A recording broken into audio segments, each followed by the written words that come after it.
Guys, സിമ്പിളായിട്ടുള്ള സ്റ്റെപ്പില്ലേ? അപ്പോൾ എൻ്റെ ടഫ് ഡാൻസ് കഴിഞ്ഞതിന് ശേഷം ഞാൻ ഇന്നൊരു ഫുൾ ഡേ ഓഫ് വ്ളോഗ് എടുക്കാമെന്ന് വിചാരിച്ചു.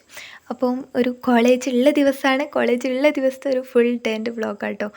ആദ്യം തന്നെ ബെഡ്ഷീറ്റൊക്കെ നല്ലതൊക്കെ ആക്കി, പിന്നെ തൽക്കണി അതൊക്കെ കൊട്ടി ശരിയാക്കി. തൽക്കണി തന്നെ, പിന്നെ വിരിപ്പൊക്കെ മടക്കി വെച്ച്, പിന്നെ എൻ്റെ സ്റ്റഡി ടേബിൾ. സ്റ്റഡി ടേബിൾ എന്ന് പറയുമ്പോൾ നിങ്ങൾ വിചാരിച്ച മൈമ കണ്ടമാനം സാധനം അടുക്കി വെക്കാണ്ടാവുന്നത് ഉണ്ടാവില്ല. കാരണം ഒരു ബുക്ക് ആയിമേൽ ഉണ്ടാവുള്ളൂ. ആ പുസ്തകം ഞാൻ എടുത്തു വെച്ചു. പിന്നെ കോളേജിലേക്ക് പോകാൻ വേണ്ടിയിട്ട് ഇസ്തിരിയൊക്കെ ഇട്ടു. പിന്നെ രാവിലെ കാലിച്ചായ എന്ന പേര് മാത്രമുള്ള കാലിച്ചായ അല്ല, അതിക്ക് ഞാനൊരു ബ്രെഡും കൂട്ടി. ബ്രെഡ് അതിലിങ്ങനെ മുക്കി തിന്നണം. അതാണ് അതിൻ്റെ ഒരു ഇത്, മനസ്സിലായില്ലേ? പിന്നെ നമ്മൾ ടിഫിൻ ഇന്ന് ഞാനാണ് റെഡിയാക്കണത്. എൻ്റെ ടിഫിൻ ഞാനാണ് റെഡിയാക്കണേ. ഒന്ന് പ്രൊഡക്റ്റീവ് ആവാൻ നോക്കിയതാ. എങ്ങനെയുണ്ട്? എല്ലാവർക്കും ഇഷ്ടമായില്ലേ? അങ്ങനെ ഞാനൊരു മുട്ടച്ചോറാണ് വിചാരിച്ചത്. മുട്ടച്ചോറ് കുറേ ദിവസം എൻ്റെ ഫീഡിൽ ഇങ്ങനെ കറങ്ങി നിൽക്കണേ. അപ്പോൾ പിന്നെ എനിക്ക് ഇടവും വല്ല ഒന്നും നോക്കാല്ലേ, ഇനി ഞാൻ മുട്ടച്ചോറൻ അങ്ങോട്ട് ഉണ്ടാക്കാമെന്ന് വിചാരിച്ച്. അതാ ഞാൻ ഫസ്റ്റിലേ പറഞ്ഞത്, കയ്യപ്പൊത്തൊന്നും കാണിക്കരുത്, നാറ്റിക്കരുത്. ഇതുണ്ടാക്കാൻ വലിയ പാടൊന്നുമില്ല, പക്ഷേ നമുക്ക് സമയം കുറവാണ്. അങ്ങനെ ഞാൻ ഉള്ളിയും അങ്ങനെ എന്തൊക്കെ ഇട്ട്, ഉള്ളി, മുളക്, ഇഞ്ചി അങ്ങനെ ഇട്ടാണ്ട് ജസ്റ്റ് ഒന്ന് ഉപ്പിട്ടാണ്ട് വാട്ടിയെടുത്ത്. പിന്നെ അതിക്ക് വെന്തായപ്പം പിന്നെ തക്കാളിയും, പിന്നെ എനിക്ക് തോന്നി എന്തൊക്കെയോ ഞാൻ പൊടികളൊക്കെ വാരി ഇങ്ങോട്ടിട്ടു. മഞ്ഞപ്പൊടിമെന്ന് അങ്ങോട്ട് തുടങ്ങി പൊടികൾ ഇടാൻ. എന്തൊരു ഐശ്വര്യാന്നറിയോ ആ മഞ്ഞപ്പൊടി.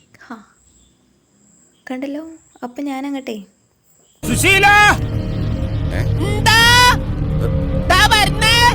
എല്ലാരും വിളിച്ചു. പിന്നെ മുളക് പൊടിയായി, പിന്നെ ഗരം മസാല, അങ്ങനത്തെ മല്ലിപ്പൊടി, അങ്ങനത്തെ എല്ലാ പൊടികളും ഞാൻ ഇട്ട്. നമ്മൾ ഉണ്ടാക്കുന്ന ഫുഡിന് നല്ല ടേസ്റ്റ് വേണമല്ലോ. അപ്പോൾ എനിക്ക് തോന്നിയ പൊടികളൊക്കെ ഞാൻ ഇട്ട്. പിന്നെ അത് അടിച്ച് വെച്ചു വേവാൻ വേണ്ടിയിട്ട് നിന്നു.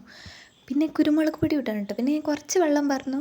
പിന്നെ മുട്ടച്ചോറാണല്ലോ, അപ്പം മെയിനായിട്ട് ഞാൻ 2 മുട്ട അങ്ങോട്ട് എടുത്തു. മുട്ടച്ചോറിന് മുട്ട ഒരു കുറവ് വരരുത്. എന്നിട്ട് ഇതാട്ടോ, കാണാൻ നല്ല മൊഞ്ചില്ലേ, നല്ല രസമുണ്ടായിന് കേട്ടോ കാണാനും തിന്നാനും.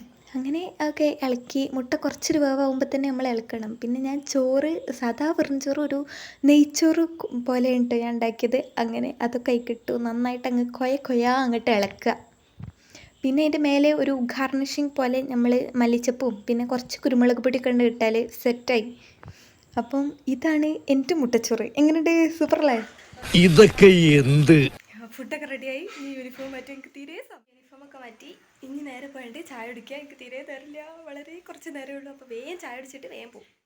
അപ്പോൾ നമ്മൾ എല്ലാം സടപടേ എല്ലാ കാര്യങ്ങളും കഴിച്ചതുകൊണ്ട് തന്നെ നമുക്ക് തീരെ നേരില്ല. നമുക്ക് തിന്നാൻ പോലും ശരിക്കും നേരില്ല. ഞാൻ ഇടയ്ക്കിടയ്ക്ക് തിന്നണം തന്നെ ക്ലോക്ക് നോക്കിയാണ് തിന്നണത്.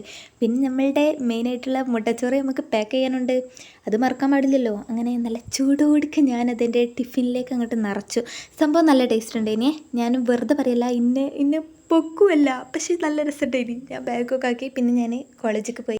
പിന്നെ കോളേജ് വിട്ടെന്നാൽ പിന്നെ വൈകുന്നേരം ഒരു ചായ കുടിക്കണമല്ലോ. പക്ഷേ ഇത് ചായ അല്ല, അത് ഹോർലിക്സ് ആണ്. ഞാൻ ആഡംബരത്തിൻ്റെ ഒരു കുറവ് വരണ്ടെന്ന് വിചാരിച്ചു. പക്ഷേ അതല്ല കേട്ടോ, വിരുന്നുകാർ വന്നപ്പോൾ ഉണ്ടാക്കിയ ഹോർലിക്സ് ഞാൻ അങ്ങോട്ട് എടുത്തു. അപ്പോൾ ഹോർലിക്സ് നെയ്യപ്പൊക്കെ ഉണ്ടേനി.